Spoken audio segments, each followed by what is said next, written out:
Dystonia is a condition where different muscles in the body contract for long periods of time in a very uncoordinated fashion. To do normal activities such as to bend your arm or straighten your elbow, you need to have one muscle relaxing and the other one contracting. In dystonia, the muscles don't work in a very integrated, coordinated fashion, and what happens is these muscles almost go into a spasm and leave the patient with very twisted, painful postures. Dystonia can come on very early in life and it can come on later. It can affect the whole of the body, known as generalized dystonia, or it can affect certain parts of the body, such as the neck in cervical dystonia, or just the hand, such as with writer's cramp.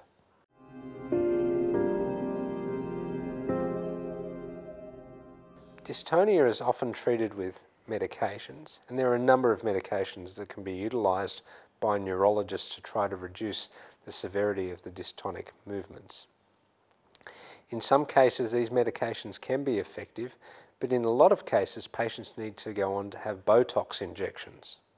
Botox injections allow the neurologist to reduce the amount of contraction in a particular muscle and can often be very effective in reducing the pain associated with dystonia.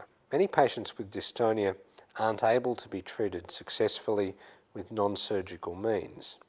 It's now well established that deep brain stimulation is the best surgical treatment for dystonia in these types of patients. Deep brain stimulation for dystonia is generally offered to patients with either generalized dystonia or cervical dystonia. Occasionally, patients with writer's cramp may be offered surgery as well.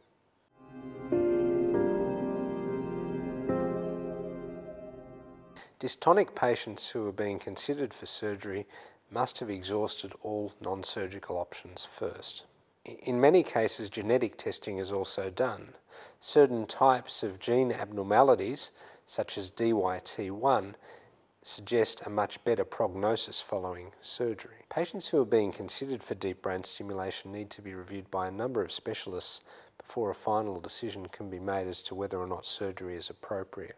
These specialists include a neurologist who ensures that the correct diagnosis has been made and that all non-surgical treatment options have been exhausted.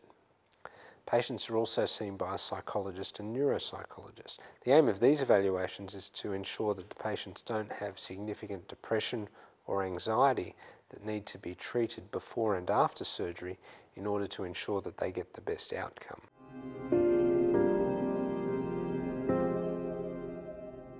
The aim of the preoperative workup is to make sure that we're selecting the appropriate patients for surgery and to make sure that we carry that surgery out in the safest possible way.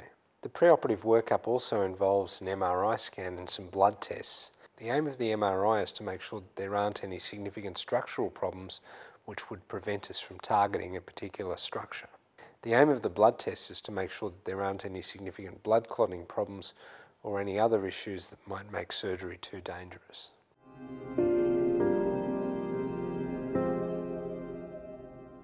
The target that we stimulate in dystonia is usually the globus pallidus internus.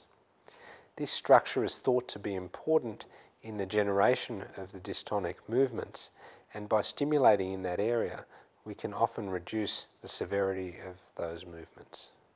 Target selection in dystonia is very important.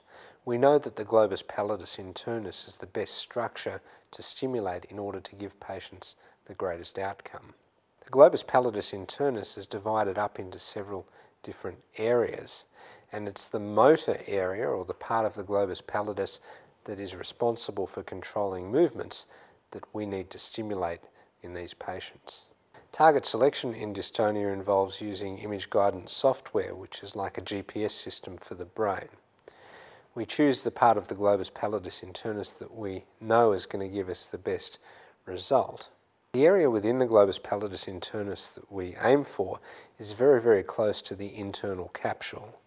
If we're too close to the internal capsule, that may cause problems in terms of pins and needles down one side of the body, or the patient may even have difficulty moving that side of the body.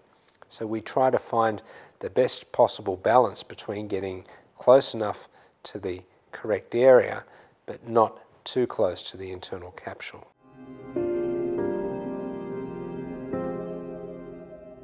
Deep brain stimulation for dystonia is somewhat different to deep brain stimulation for other conditions such as tremor. With deep brain stimulation for tremor, the tremor usually stops fairly instantly. Dystonia responds differently for reasons that we don't understand. Generally speaking, the benefit that a patient obtains from dystonia comes on fairly slowly and builds up over a number of weeks or months. Patients with dystonia shouldn't expect an instant benefit.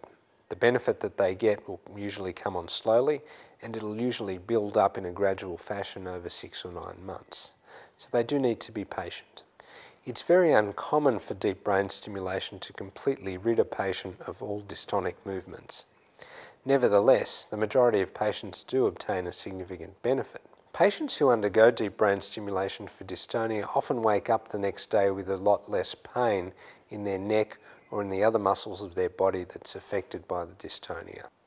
However, the improvement in dystonic movements often takes a lot longer, and this builds up gradually over a number of weeks or months. So individuals with dystonia need to be somewhat patient after undergoing deep brain stimulation, because they're not going to get that same instant response in terms of their movement disorder as, say, someone with Parkinson's disease might. But they can be heartened by the fact that most patients do obtain a good benefit.